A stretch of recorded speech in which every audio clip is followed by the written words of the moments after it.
had been a golden afternoon, and I remember having the familiar conviction that life was beginning over again with the sunrise.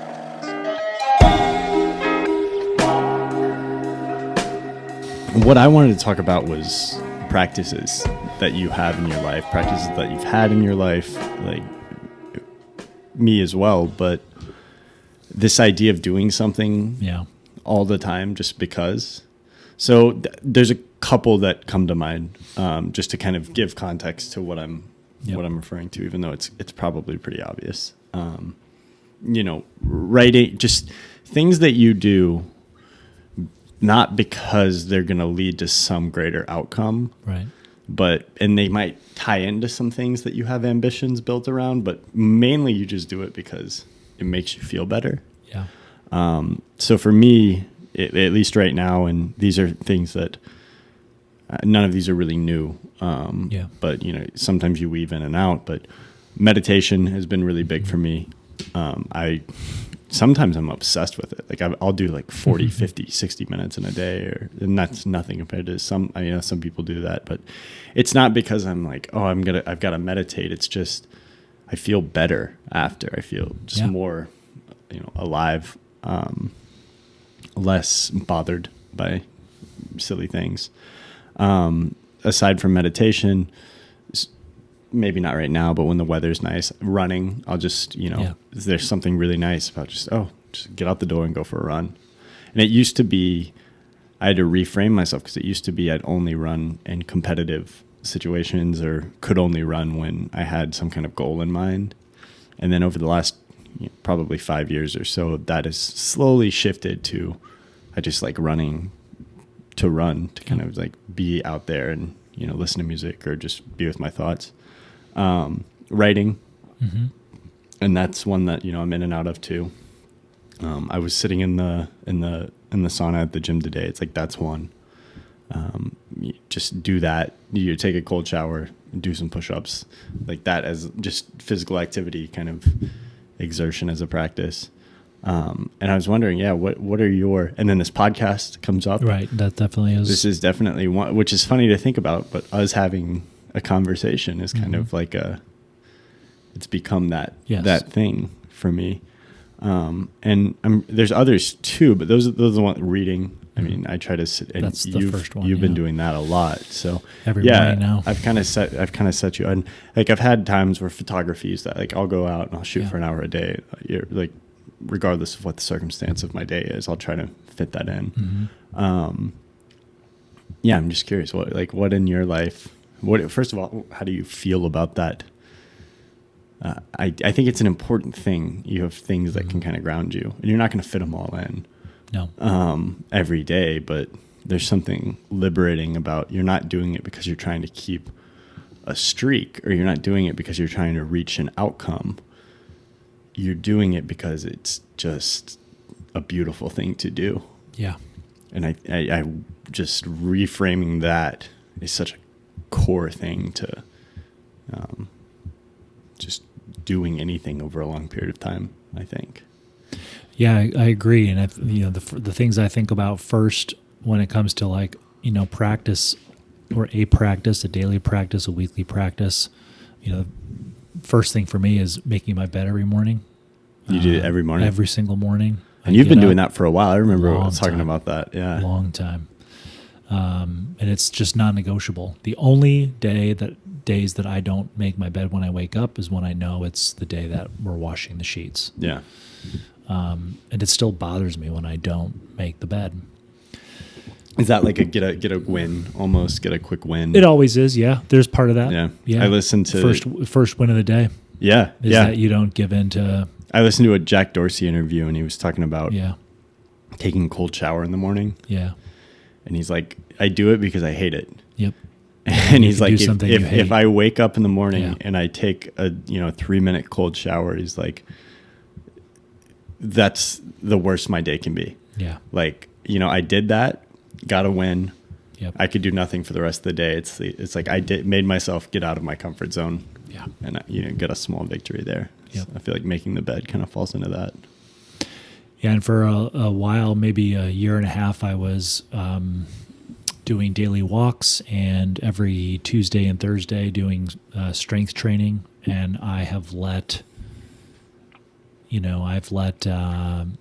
this feeling of being in not productivity, but sort of like results debt. Like I've not gotten the results in my life that I want, whether it's revenue or consistency with the things I make. And it, again, doesn't have to be always something that's public facing, like a YouTube video. It could be a short story. It could be, just going out for a photography session. It doesn't always have to be something that's like on a channel. And I have let that feeling of being behind tell me that, well, you don't have time to do, you don't have time to do these things. And once you get on top of this stuff, then you can go back to those practices. Those are a luxury you can't afford right now. And it's stupid. And, I make time for stuff that's kind of pointless. I know that feeling so much that I was thinking about that today. Just, I'll sit and I'll do nothing, or I'll just worry about something for 2 hours instead of just cutting it. Yeah. Like, okay, I'm going to go do this and just reset reorient myself. Mm-hmm.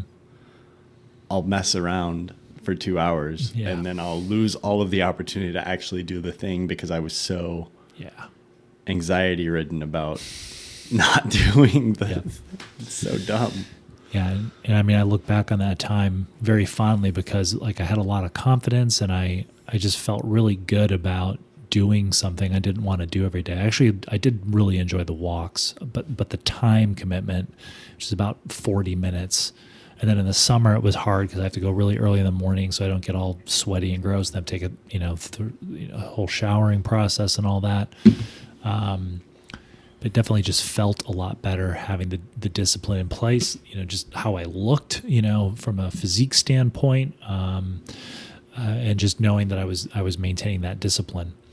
Other practices, every day making dinner for the family. Obviously, certain nights are an exception, and we have sort of systems built in where Aaron can take over and make dinner when I've got something going on. But and then it's just non-negotiable. When dinner's over, the whole kitchen gets cleaned immediately. Dishes get done, stuff gets put away. Stove gets cleaned, counters get cleaned, floor gets swept, table gets wiped down. Like it's just there's no compromise on that. Yeah.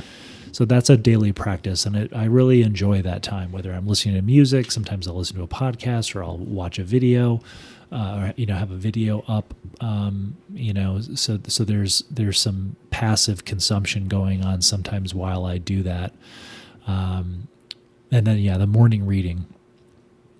I spend a lot of my nights going down rabbit holes on YouTube, and this isn't a lot of times it's what stuff is being made right now, what's interesting that's going on in this social media outlet, how are people expressing themselves, what tools are they using.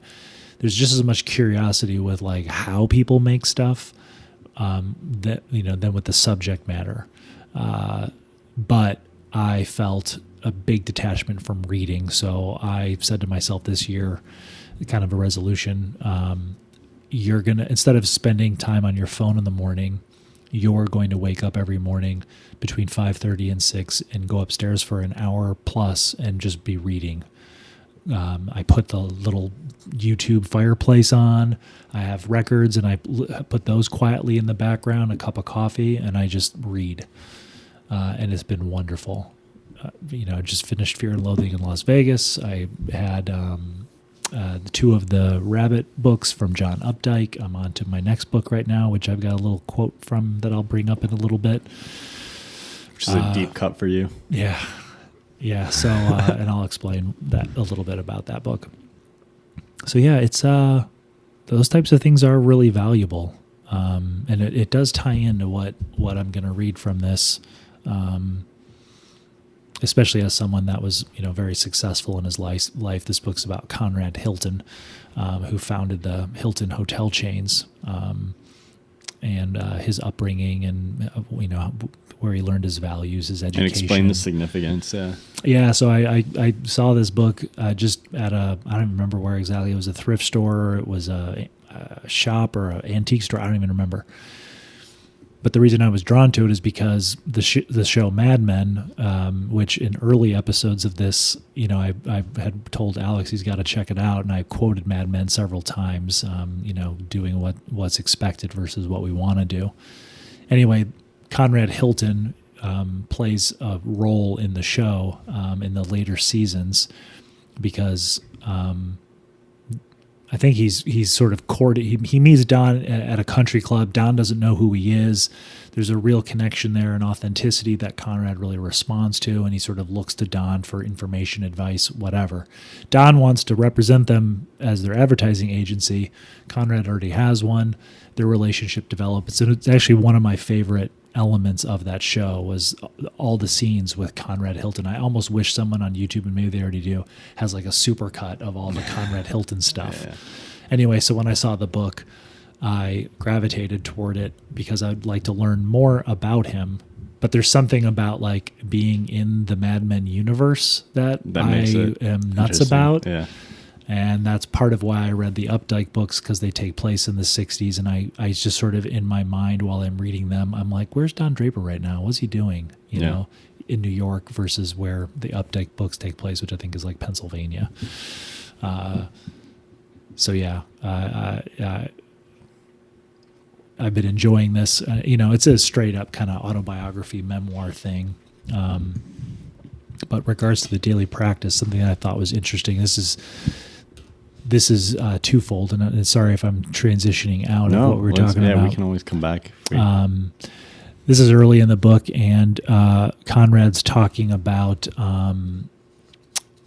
he's talking about a time in his life that's the early 1900s, like 1907, and Helen Keller is a prominent figure in American life at this time. For those of you who don't know, Helen Keller is a woman who was born blind, deaf, and dumb,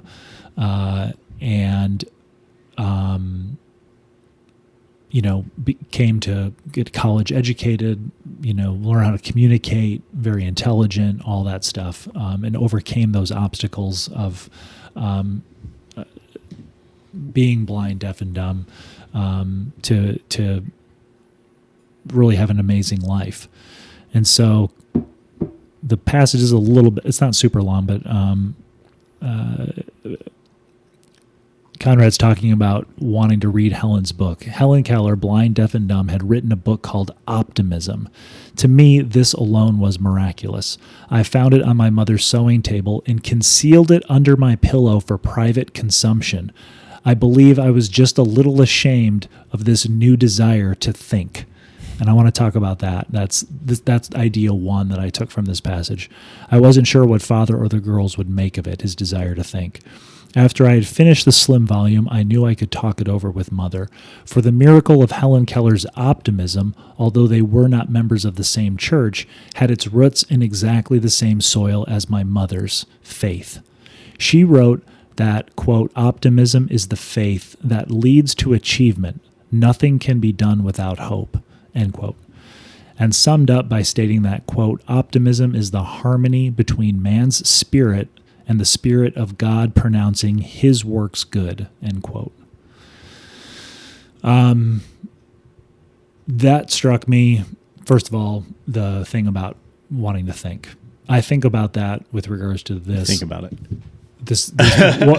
What we do on this podcast all the time. And I think when we first met and had our first coffee, not that I consciously thought this, but when you have a conversation with someone that exchanges ideas, can go to profound places, deep thoughts, vulnerability, and not necessarily like gushing about your private life, but just sort of like I can just be truthful and open and honest.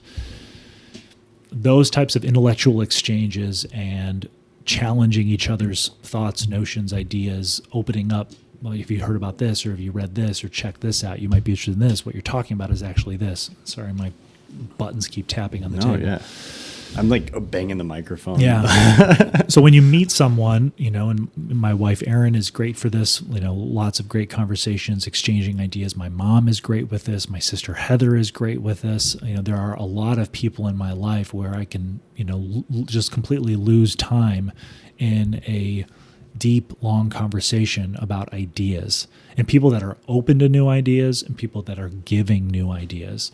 So for him at this age of, I think he's roughly 15, actually he might have been somewhere between 15 and 20. I can't remember exactly. But he is drawn to think beyond just what's immediately in front of him. Wake up, have breakfast, go to work. His dad owned a small sort of general store in San Antonio, New Mexico. They were frontier living and all that. And, sometimes you can just get caught up in just those things that are right there in front of you. And he starts having this desire to see things in a deeper way and new ideas. And Helen Keller was a big inspiration for him. So I just love that. Yeah. And I love when I can meet people where you feel the relationship go beyond the surface. Yeah. And they open up new doorways and pathways for you by introducing you to a show, a movie, a book, an idea, whatever. And oddly enough, as I was driving over, I was listening to the first Tears for Fears album called The Hurting. And the song that was playing when I turned off the truck was Ideas as Opiates. And I was just like, this is... And I knew I was going to bring this up. Then moving on to the optimism and faith thing. This is something that I've talked about with my wife a lot, because I am like that eternal optimist, the dreamer, the person that just always focused on hope and optimism, and the foundation of that being this unwavering faith I have in a non-religious way for me personally. Faith that I have that I'm going to figure this stuff out. Like and that doesn't mean like have a handle on it. It's all buttoned up and tied with a bow. There's always going to be challenges, obstacles, setbacks, frustrations, all that kind of stuff.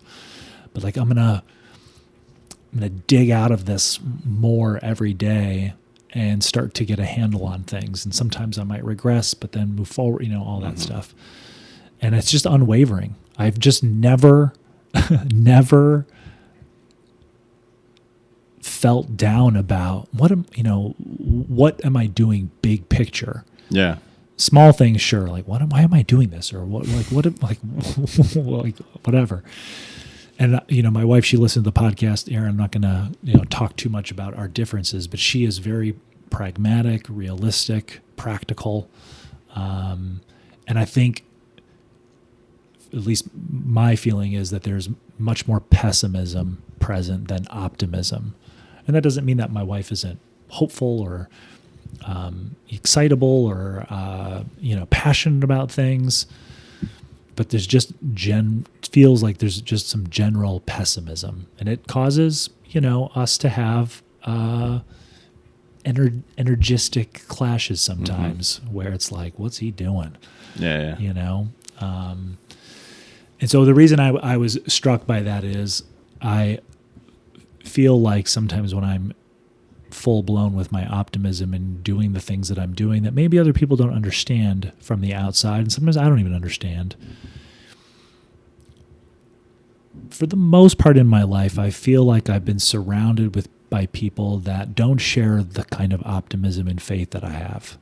There's much more practical, realistic, kind of go the safe route, do the predictable thing, do the responsible thing, don't take big risks.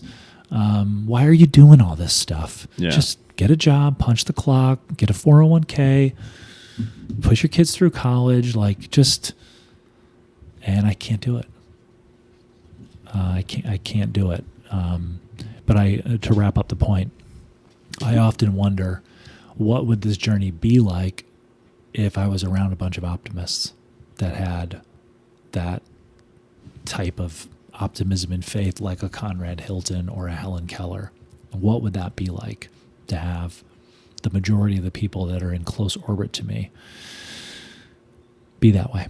Just like, oh, let's try this. Yeah, let's do it this way. Or just, to say, I believe in you. Yeah. I believe, I have faith in what you're doing. Yeah. I may not understand it. It may not make sense to me, but I'm optimistic and have faith that what you're doing is going to get you where you want to go.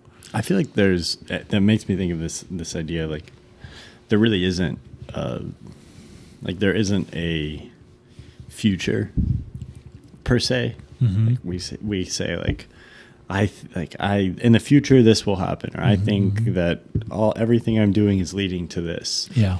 Or in the past this happened, so because of that the future is destined to look like X. Right. And we do that. We look at that as if that's the model, as if there's 3 zones that you can exist. Okay, you can look at the past, and that's going to inform the present, and then that's going to inform the future.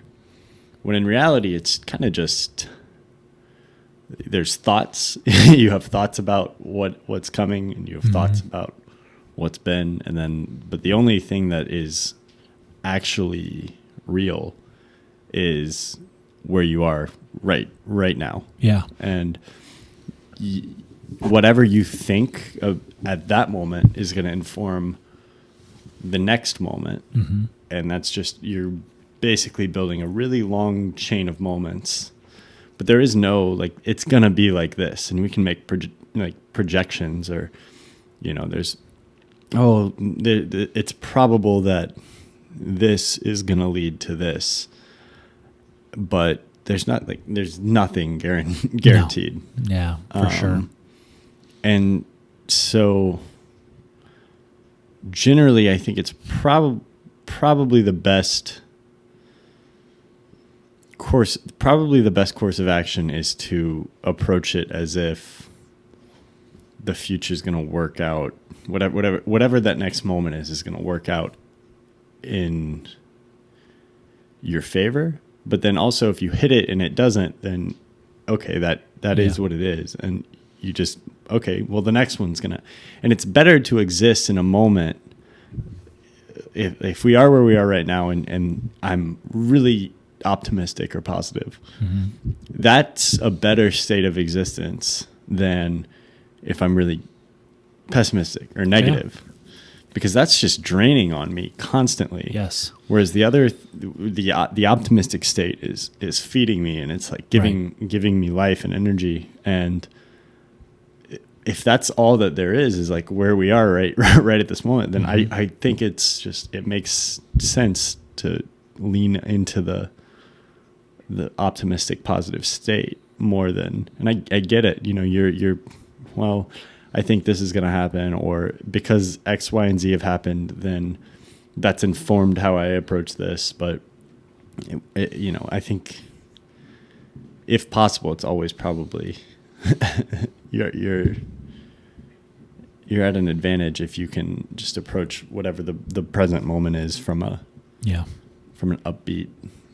And it's probably going to inform, and I think there's actually, they've done studies on people who are optimistic and there's always outliers, but I think generally you see better outcomes, whatever that means, if you carry a more optimistic attitude, because then at least your vision of whatever the moment to moment, whatever chain you're building is, at least it's carrying a positive energy rather than a negative one. And I think you also see, there's equal evidence for, if you carry a pessimistic mindset or a negative mindset, then, why do more bad things happen? It's like, well, no more bad things are happening. The same things are happening. You just see them in a bad light. Whereas, you have 2 groups of people, and then the same 5 things happen to them. You can get totally different stories from the 2 people of, oh man, it was great. Oh, it was terrible. Yep. It's like, well, you both did the same thing. Yeah. It's just how you looked at it, how you approached it. Well, and I think your optimism really rubs off too, in a good way. I think, we'll leave conversations and, you never feel like, oh, I'm exhausted. Yeah. Like I'm beat. Not that, like, there are some people though that you'll have a conversation with, and it's just like, that was draining. That was very, it's just not fun to be like, oh, that's, this is wrong, this is wrong, this is wrong. Everything's terrible. My life is awful. And then, it's like, okay, I don't know how to. Yeah. Yeah. What was interesting too in the book is sort of the fallout, if you will, of the optimism and the faith. In 1907, sort of an early symptom of the Great Depression to come, there was a run on some of the banks, and Hilton's dad, who was running this large store in San Antonio, New Mexico, he had to borrow money to pay for the inventory. But then there was a run on the banks, and people couldn't buy the inventory, so he was just underwater on everything that he had for the store. And, some people might just fold. They might just go, and they reference, and not to make judgments about people that ended their lives when the Depression or even this bank run happened. But there were people that felt the only solution was to end their life. This is the worst thing that's happened. Yeah. There's no way out of this. No way out. And not to say that those people were pessimistic. I don't want to, I certainly don't want to speak for somebody's decision to do that. Yeah. But they sat there and went, well, all of this inventory is worthless. It has no value right now. People don't have any money to buy it. So we have to figure out a whole new thing that we have that provides people with value, and figure out what we can do to stay afloat. And so they, as a family kind of figured out well, mom is a really good cook, and we have more space in our home than we absolutely need. And there's like 5 kids and, both parents and all that. So they said, there are people that travel through San Antonio and there's not a lot of places for them to stay. What if we board them at our home? And the big value add was that this amazing home cooking from our mother will, be part of the package deal of however much it costs per night for somebody to stay there.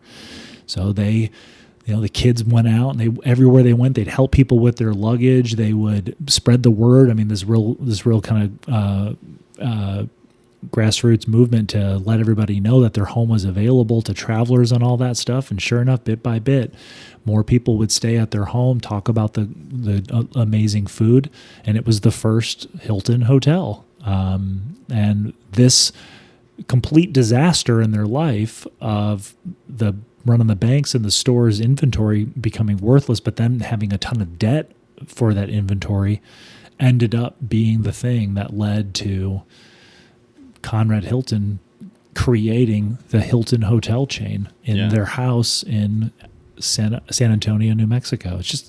It's just I haven't got to the point where he can actually reflect on that experience and how it led to a life-changing series of events. And not to say that we all have to aspire to owning a $100 million business, and that's the true marker of success. There's different markers of success for all of us, and it doesn't always come down to commerce and power and all that kind of stuff. I mean, part of it might just be, though, every day you wake up and you return to it with a positive attitude. And if the hotel thing wouldn't have worked out, they would have probably done something else.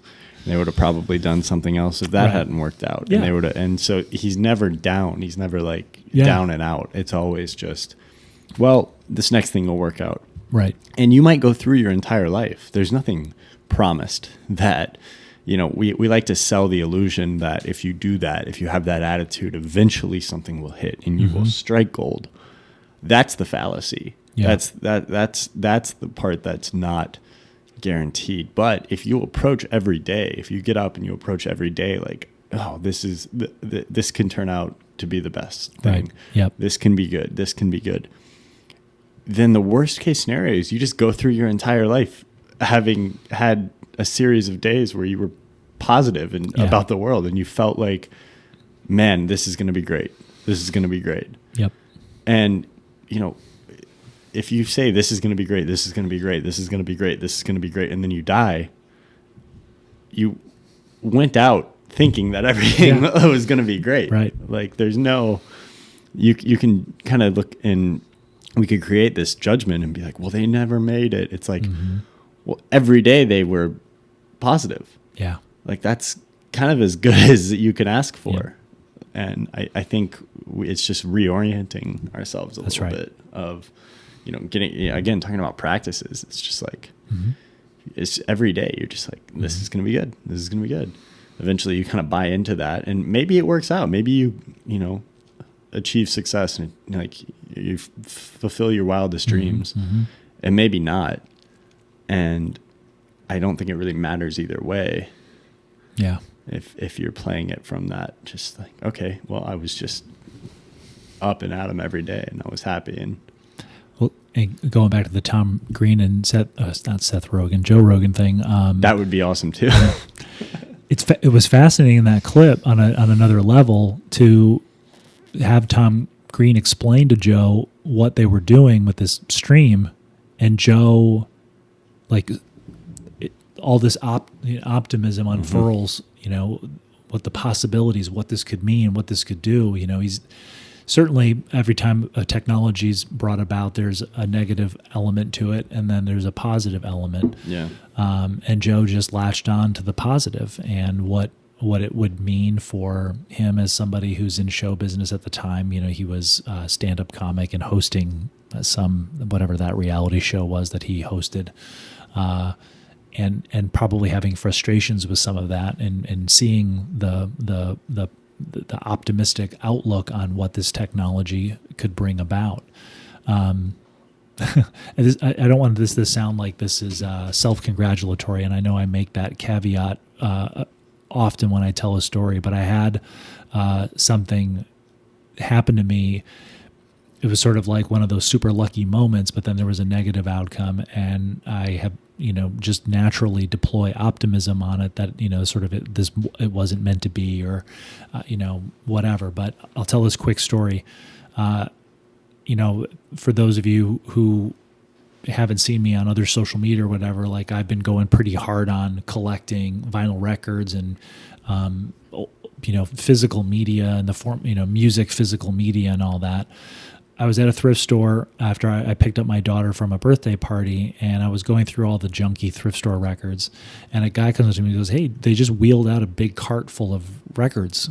If you want to go check them out." I'm like, well, how nice is it that this guy tipped me off? Because had he not, I wouldn't have gotten there right away. I walk over, there's two women going through the two stacks of records, and I can see them pulling out some pretty good stuff, like a self-titled Boston record, Alice Cooper, Pink Floyd, like stuff you dream about finding in a thrift store. And not all of it's worth like $50 a record, but it's, pretty good. And the records at this Goodwill are only $1 each.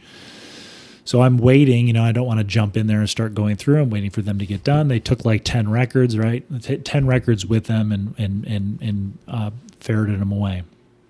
Now, I'm not always just keeping the records I buy. Sometimes if I get a record that's $1 and it's worth $15, $20, I'll take it to the record shop, sell it to them for $6, $7, $8, and then use that money either sometimes to pay bills and make ends meet, or to buy some records that I really want. And, in the stack, there's like 100 records. So if you've got 100 records that you're buying for $1 and you can get $3, $4, $5, $6, $7 for each of them, that's some quick money, real fast. So I had my daughter get a shopping cart, and I'm literally just like putting record after record. It's all these classic rock, not Grateful Dead, Jerry Garcia, Kansas, Allman Brothers Band. And again, these records aren't worth $50 each, but I can make some okay money off of them and keep a few of them. Van Halen record, all this stuff going in there. And there's a woman next to me, kind of like I was with the two women that were looking through. She's kind of like waiting for me to get done so she can look through them. She's like, you're taking all the good ones. Yeah, I'm taking all the good ones.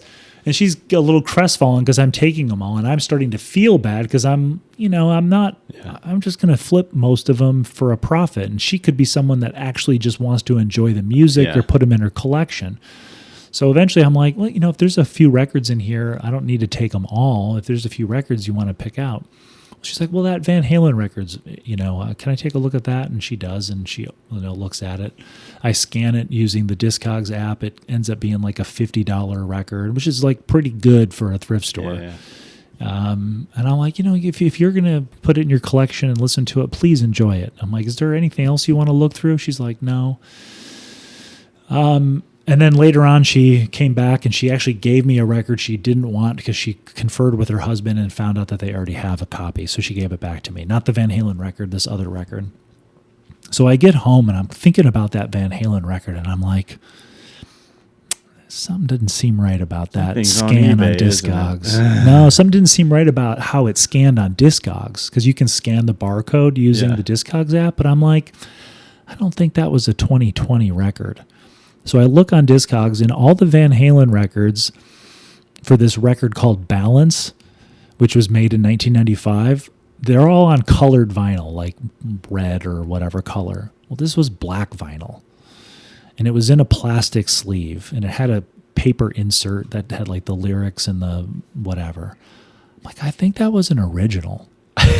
So I look up, now for those of you who don't collect records from the 90s from like rock bands are very hard to find. First of all, most of the people aren't old enough to where they're getting rid of their collection, but they didn't make a lot of vinyl records in the 90s because everything was CDs and cassettes to a lesser degree. So I look it up, and an original copy of Van Halen's Balance album, which is their like rarest album in all forms, is like starting at around $330. Oh no. Oh no. Like it starts, like there's one guy on Discogs, which is crazy, but he has it listed for $1,100. Yeah. And people have sold it for $500, $600. And I'm sitting there going, not that I lost out on the money. Yeah. I'm going, how awesome would it be to own such a rare thing? Yeah. Something that is highly desired. It's a band I like, but I don't love. Yeah. Especially the Sammy Hagar years. I'm not as a big a fan. So I'm sitting there like kind of beating myself up a little bit, mostly because of the mistake in scanning the record.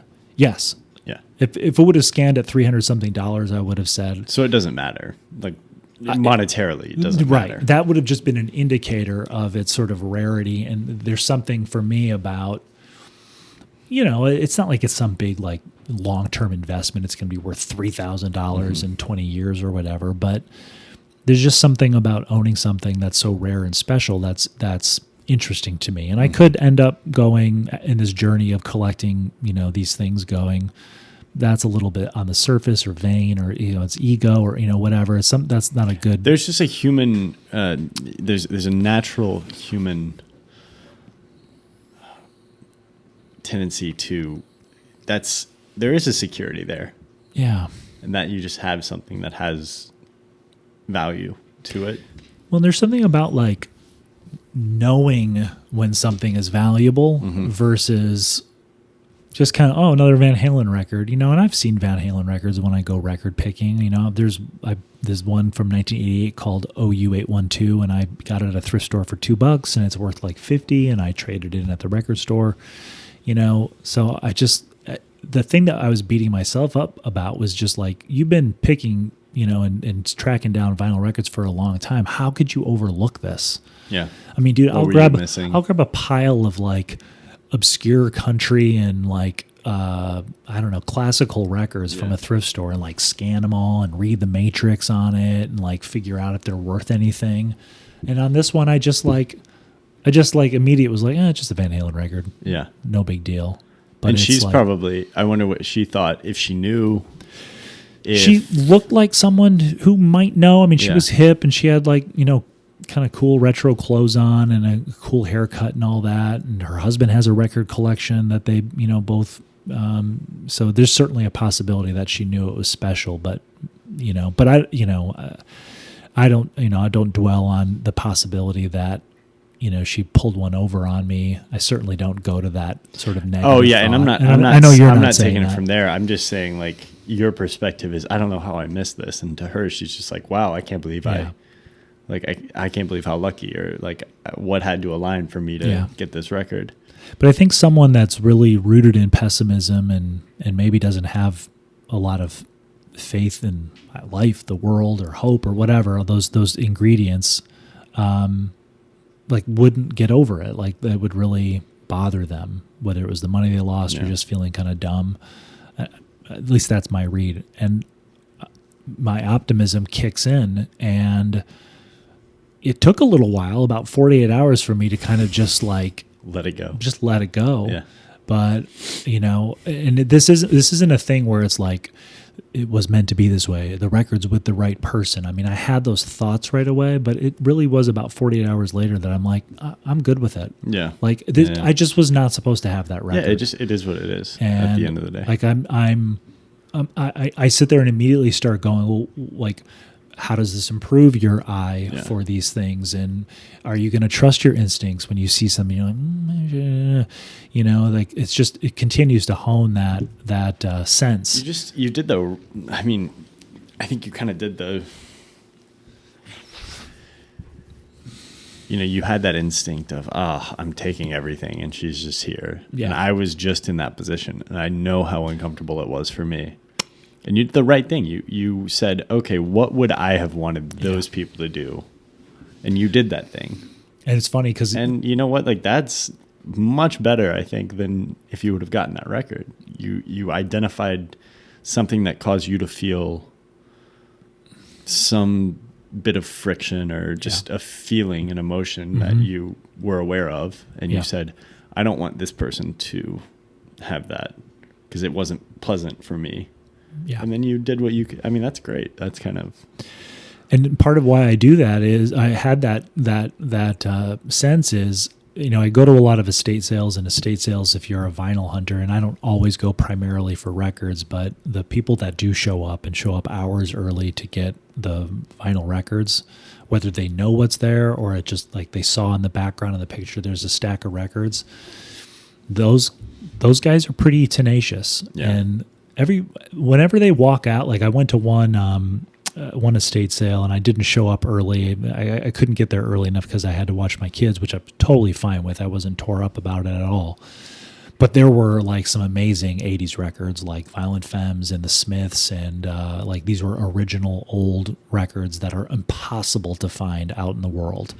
And so this guy showed up at like 6 or 7 a.m. for an estate sale that starts at 9 and got most of them. 2 other people came out, guys that I know that are usually at estate sales for records. And I always have this thought. I'm like, how cool would it be if one of them just walked up to you because they know you're also a vinyl person and they were like, pick one. Yeah.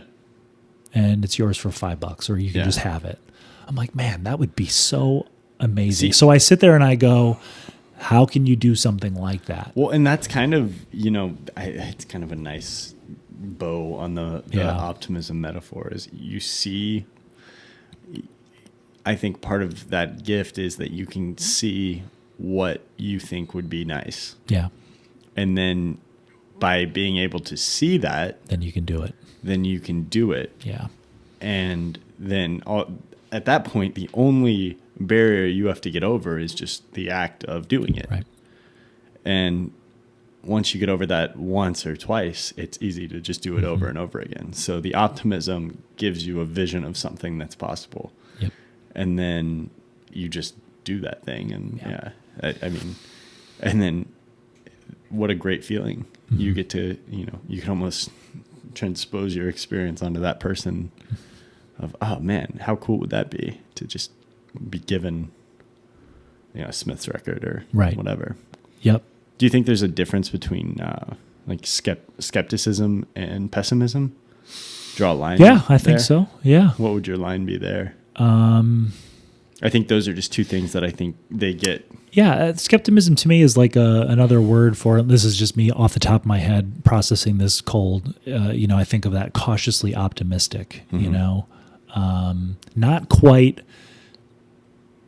You know, your conviction isn't that it's a bad thing, but you probably maybe leaning towards a negative interpretation, but there's still room. So you can be like a skeptical optimist.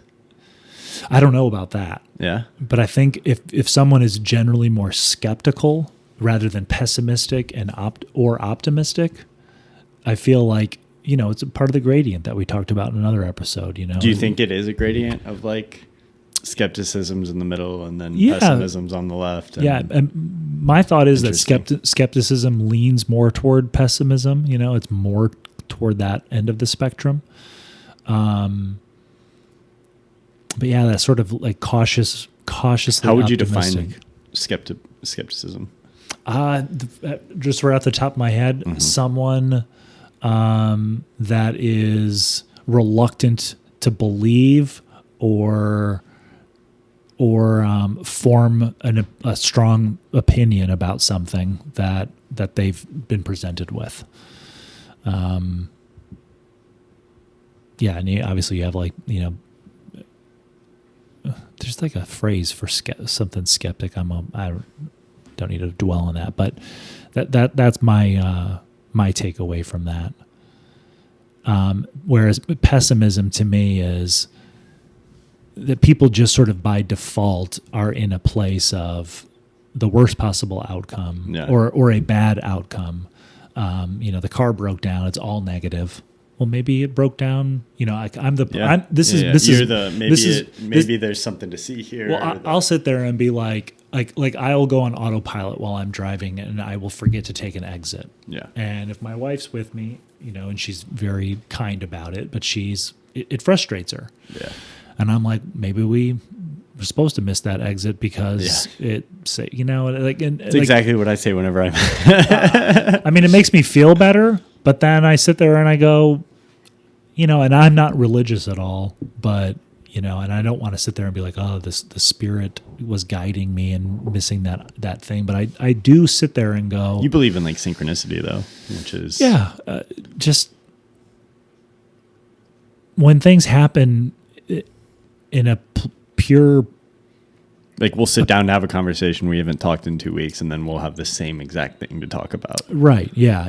That, or, I didn't take that exit because whatever I was thinking of at the time or not thinking of, whatever, I did what was the thing that was supposed to happen in that moment. And I realized it a minute later and went a different way. And, maybe that's what kept me from getting in a car accident or, all of that stuff. Yeah. And I don't know that that's true, but I have to feel like that's a result of optimism. It's just it's just putting a positive spin on any adversity. I do think there's a layer to our world that I talked about this a little bit before we started recording, but I've been thinking about this a lot lately. I think there's layers. Layers is a metaphor, but I think it's useful in this context. Mm-hmm. I think there is a baseline layer to our world, our reality. Yes, and I think you hear things like thinking makes it so, and things like that. I think that actually is pretty true to that baseline layer of reality, but. These are only primal things. This is coincidence. This is there's this narrative that developed that what's a good example? Thinking that you're gonna self-actualization. I'm gonna be wealthy. That you're going to money, manifest. Yeah, manifest it. Yeah, manifesting things. That's taking this base reality of thinking makes it so, and you're going to be coincidences occur and there's things that will happen, and you're kind of trying to apply that to something that's artificial. Money's an artificial thing. Mm-hmm. The concept of money completely an artificial it's an artificial thing that's built on top of this. Right. It's if we're doing a layer 1, this is money's the layer 2 or the layer 3, and so I don't think thinking makes it so might work in terms of that base layer, being coming into contact with somebody who you're supposed to connect with. Yeah. That's something that works on a primal level. Mm-hmm. Being in certain places or around certain things or certain energies or whatever, things like that. And this sounds pretty woo-woo coming out, but I do think that we have this there's an arithmetic to that kind of works out. Yeah. And there has been this corruption where you try to take these things that are artificial, like time or money or things like that, and apply it. And it's we're going to actualize or manifest this. And I think those things are just it's kind of just marketing tactic. Like somebody's trying to sell something, thought leadership, or, and I don't think guruism. Like you might like you're not manifesting wealth. No, you might be having an idea because you think like, oh, I want wealth, and then you reverse engineer that process, and here is like a number of steps that I would have to take to get there. But I think what you're talking about, like the synchronicity, is I think that's just, there is something to thinking makes it so in that sense, where I think thinking makes it so, but then also going back to like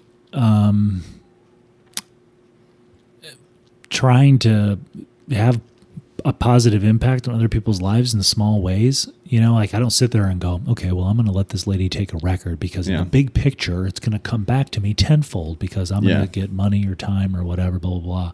It's just sort of like karma makes more sense when because people try to put karma into the perspective of I'm going to give money and I'm going to get money. And it's money, again, it's it's completely artificial construct that is useful. It's a useful tool, but it's something that we've constructed. Right. A lot of what we look at as reality, or our realities, are just completely, they're not that foundational layer. Right. They're layer 2, they're layer 3, they're abstractions. Mm-hmm. They're things that we've built because in lieu of understanding that, you know, whatever that atomic arithmetic is that kind of gives logic to everything. We've created these things that we can comprehend. And the same goes for art. We've talked about this in terms of art a lot, making things where your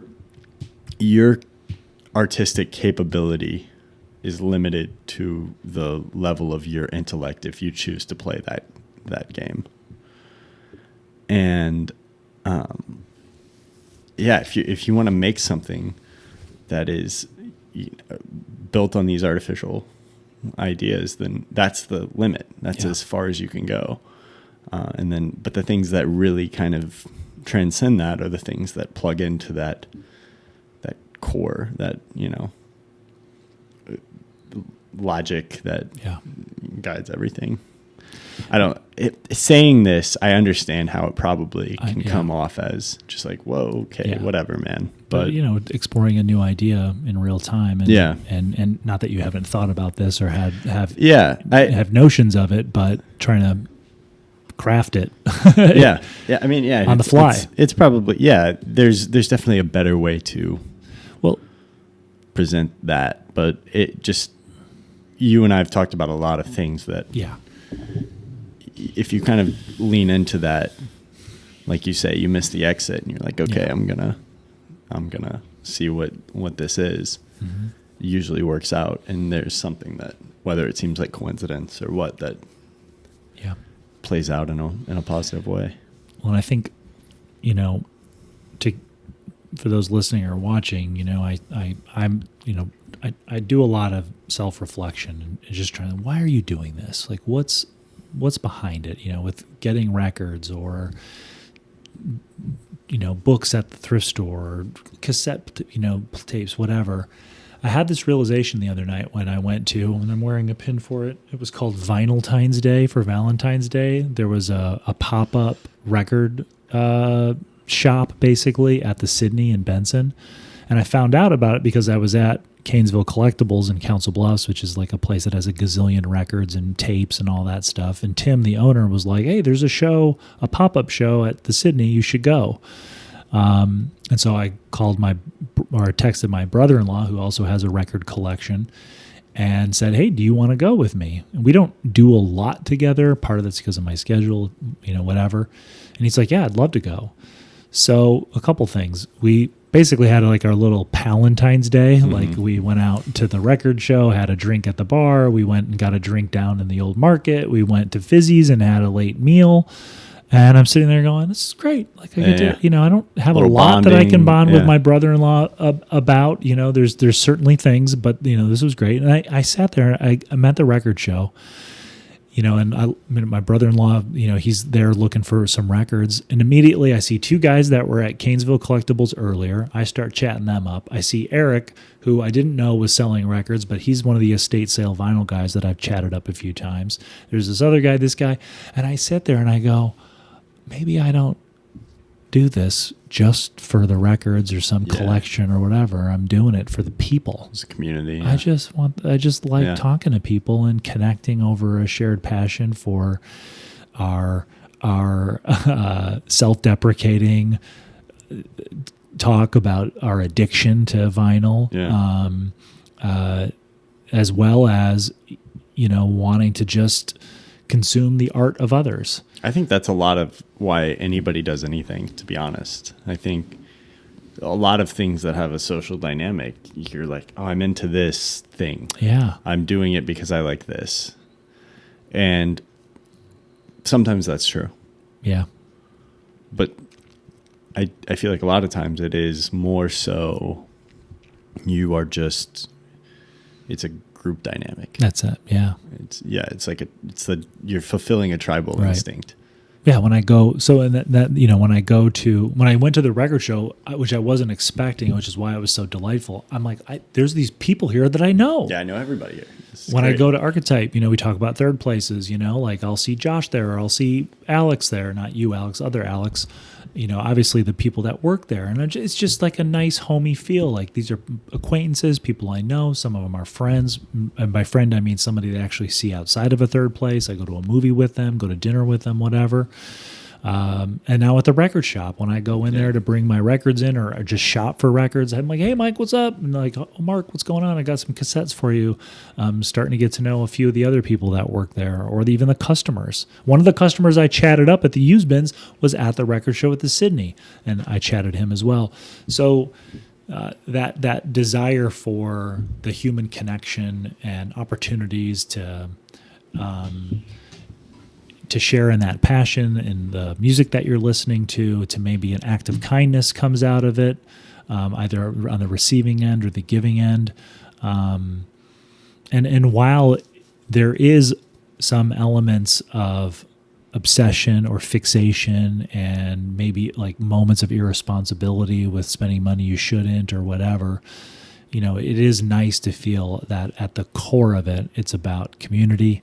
It's about consuming the art of others, and it's about adventure. Like it's fun to go out and find something, a little piece of treasure, that gets you out in the world and feeling alive, instead of, for me, which has been my biggest struggle for the last 15 years, sitting at a goddamn computer staring at the fucking magic rectangle all goddamn day. Yeah. And again, fulfilling to get work done, to make a YouTube video, to write a screenplay, no doubt about it. But man, it got one-dimensional for a long time. Yeah. You especially when you throw in social media, YouTube, all that stuff. It's just blue screen. Yeah. Magic rectangle. I think one of the best things, it's funny though, because social media has, at its greatest potential, it is this amazing connecting force where you can connect all of these groups together and share common interests and communicate.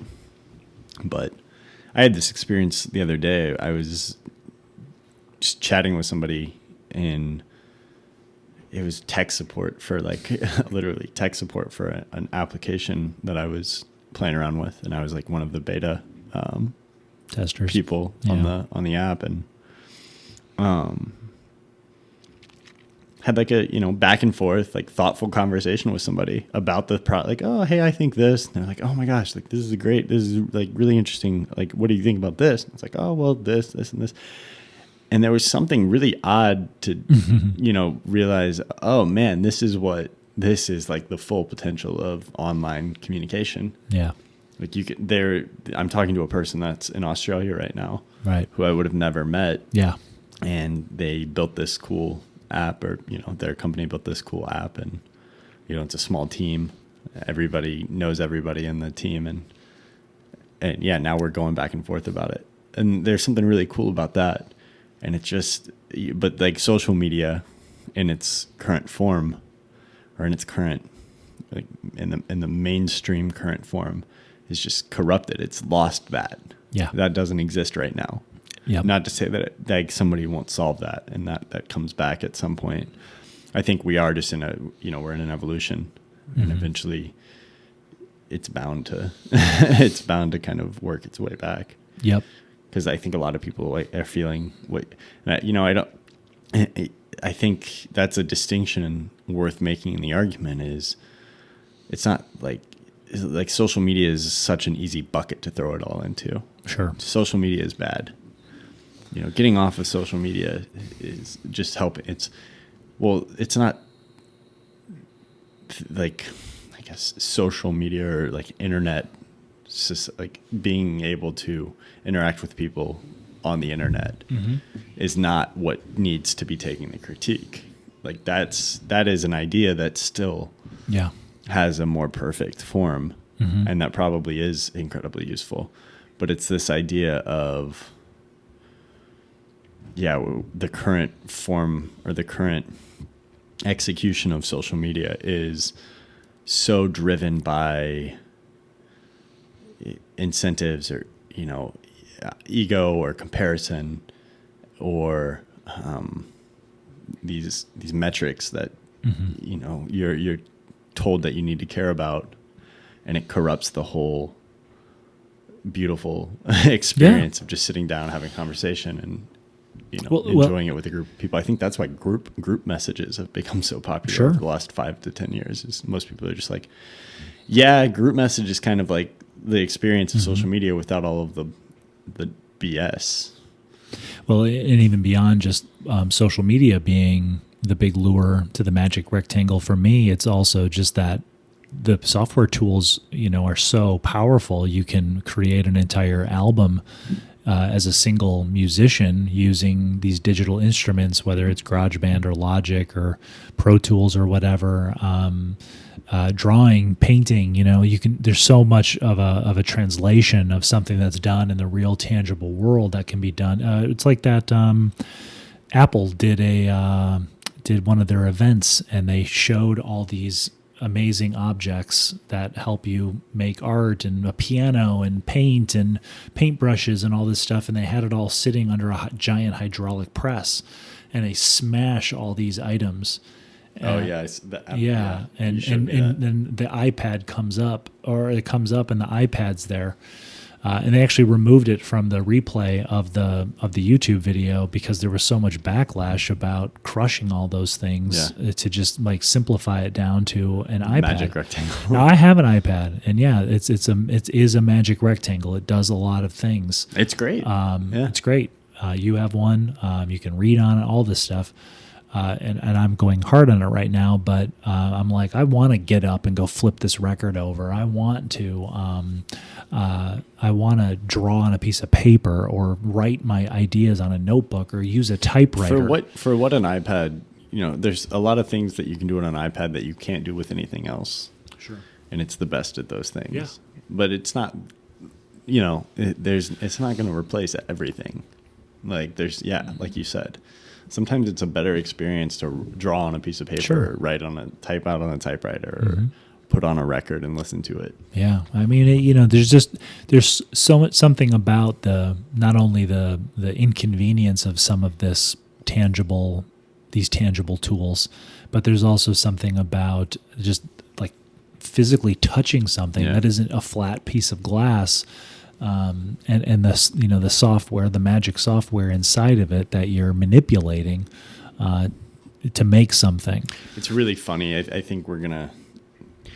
I don't know where the world is going, but I think an interesting direction would be we're at the starting point of synthesis between digital and analog. Yes. And we've talked about this for 3 years, 4 years, but it's we'll see how it plays out. And it's interesting because you've got, large language models and all of these interesting things. Kids using digicams, I'm interested to see, what is like, and market dynamics are going to drive a lot of this, at least at the beginning. if it's profitable, it'll happen. And if it's not profitable, Yeah. it might not. But there could be an undercurrent that eventually kind of overtakes that. But I think the interesting point is, it's so funny because we were listening to that little podcast clip when you walked in, and we're talking about this, like the synthesis happens when the real world starts to interact. Yeah. I think we're going to have the most interesting timeline in my head is where we do start to, we have respect for, you hear it all the time, like the atoms and the bits, but like we start to have respect for them both. The physical world, we want to make that as enjoyable and interesting as possible. And in the digital world, how can we complement the physical world with the digital world? And then likewise, how can we complement the digital world with the physical world? Right. Yes. And there's a synthesis, whereas prior to the digital world, all we knew was the physical world. Right. And then the digital world comes into view, and suddenly our inclination as a society, as a world, is this is so much better for everything. Everything needs to be digital. Right. And then we kind of learn the lesson. Oh man, there's something missing here. Like there's something that just feels off. And so now we start to create, and that's going to be exciting if that actually comes to fruition. Because I mean, there's so many things where, I love being able to sit at that desk with a typewriter. Yeah. And listen to whatever on the radio or whatever, and then but I have an Apple TV on the, and have Wi-Fi, and I can grab anything I want for any time, and like I can host things in the cloud, I can store things on my own server, I can go on YouTube and find anything. But we can make a podcast. A true synthesis. Yeah. I got to tell you about my new typewriter, by the way. Yeah, let's we're well over. I want to wrap up, but before maybe we'll wrap with the typewriter. Just really quick though, maybe not go down a super. Let's try not to go down a super rabbit hole, but the idea of optimism and pessimism. I want to wrap that. Bring it back. Put a bow on that. Do you think that you're just predestined or predisposed to having one or the other? Do you think, like, if you're a pessimistic person, are there things that you can do? Have you? Yeah, it's hard to say, because part of me goes, oh, I was totally born this way. But then part of me goes, it's just the habit I formed. Yeah, it's just repetition. Yeah. Maybe there's sort of like, there's sort of a people's constitution. Mm-hmm. It's hard to say because I bring up my wife again, and I'll reference her. She had all of these very smart little entrepreneurial endeavors that she took on, but it wasn't just entrepreneurial. It was also like mission based. Like, I see a cool way to do something and connect with people and provide value, and I really enjoy doing it. And like, I'm not thinking about the commerce side, so I won't spend a ton of time on this, but back in like the late 90s, she would have like a zine through AOL. This is like early internet, right? That had like thousands of people on her mailing list. It was like a big deal. And this was just like this thing that she built in her spare time, like you would build a YouTube channel or you would build a following on Substack or whatever. And this is like before people were really thinking about having an audience on the internet. And she did. And then when she was living in Chicago, she would go to like TJ Maxx and Marshall's and be like, wow, these express pans are like $10 and I can sell them on eBay for like $50. And she started like something that people are making entire livings around right now, not only just reselling stuff, but then making content about their reseller life, and she was doing that stuff early days. So there was this thing that I talked to her about, what to me, like this bright spot in how she looked at the world and how she wanted to do things in unconventional ways. Clairvoyant about. Well, both clairvoyant, but then also intrinsically motivated to do things that are both technical, creative, and entrepreneurial. Like a really great combination. And I don't know if it's this back to Mad Men, what's expected of you and what you want to do. Well, I'm expected. I went to college. I've got a marketing degree. I got to get a job. Like society needs me to get a full-time job and extinguish all these wonderful, brilliant thoughts to do these things for myself that I do. And I have fought my entire life since graduating, especially grad school, to be able to do. And after having gotten a taste of that sort of freelancer lifestyle, I mean, I was... Other than the short time I was employed here in Omaha, even though I felt like I was running my own business within the business, I'm like hell bent on keeping that little brightness of entrepreneurial, creative, and technical going nonstop. And I hope that doesn't sound sort of like a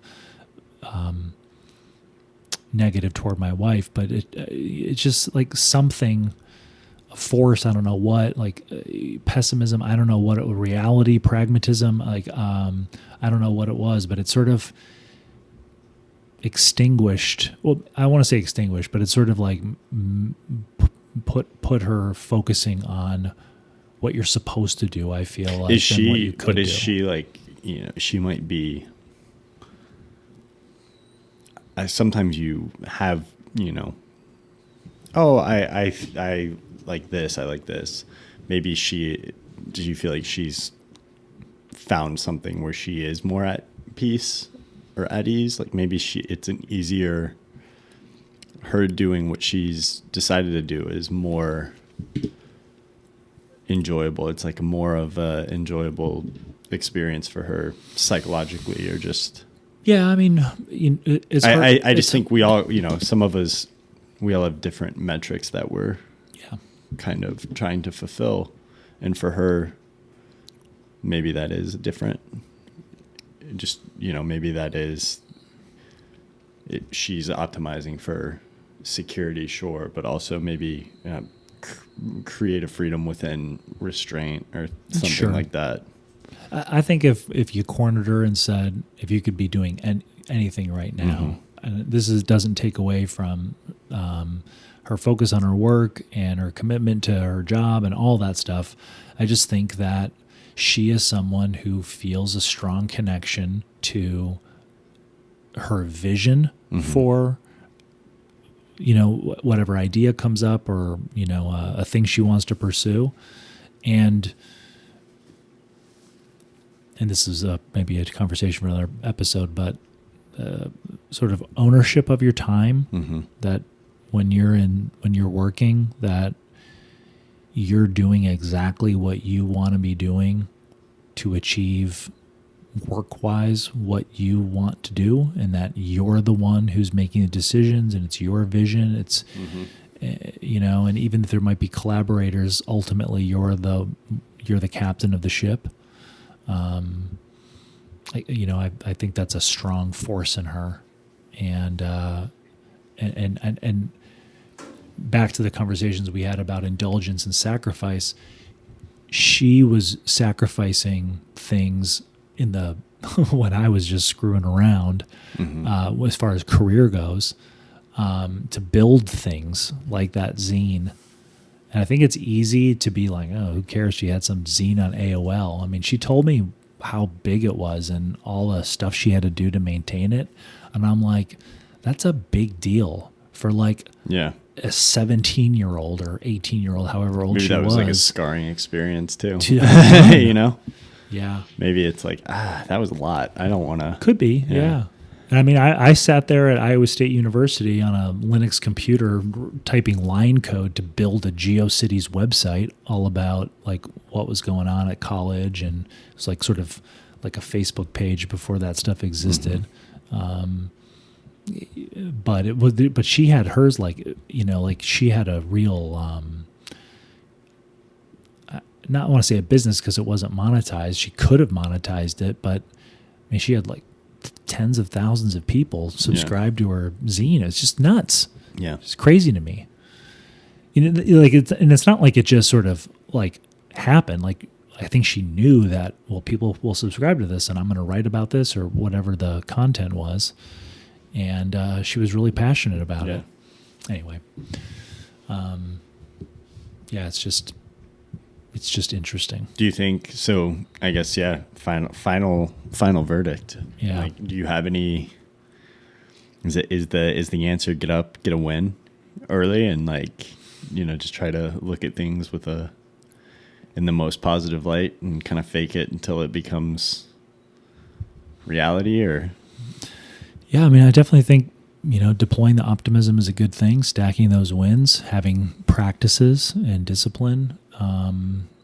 With a sense of adventure and the unknown and spontaneity, I think it's especially for anybody trying to get better at a craft. It's how you have to. We live in a society that puts way too much emphasis on. This is a means to. You got to practice to get to the. It's practice. Yeah. You got to practice so you can perform in the game. Right. You gotta, and maybe that's useful sometimes, but you practice because it's what you need to do. It is a part of it's just a part of your experience. Mm-hmm. I think that's going to lead to a much healthier relationship with your work and a much more fulfilling relationship with that work. Yeah, and I think it's about balance. You've got to have, like for me personally, I've got to have a balance of those adventurous, spontaneous, kind of off-the-wall things that I might do that are related to what I'm trying to do, whether it's digging out cassettes out of a basement of an antique store all day, which on the surface might make no sense to anybody, but at the same time, it's putting in the reps with getting a certain amount of words on the page every day, or getting 3 hours of editing done, or going on that walk, or doing that strength training. You have to find a balance of both. I think too much on one way, you lose out on this. Too much on that, and then things fall apart. You don't have a strategy. Bills don't get paid. You're having a great time, but you're not balancing those things effectively. So yeah, it had been a golden afternoon, and I remember having the familiar conviction that life was beginning over again with the summer.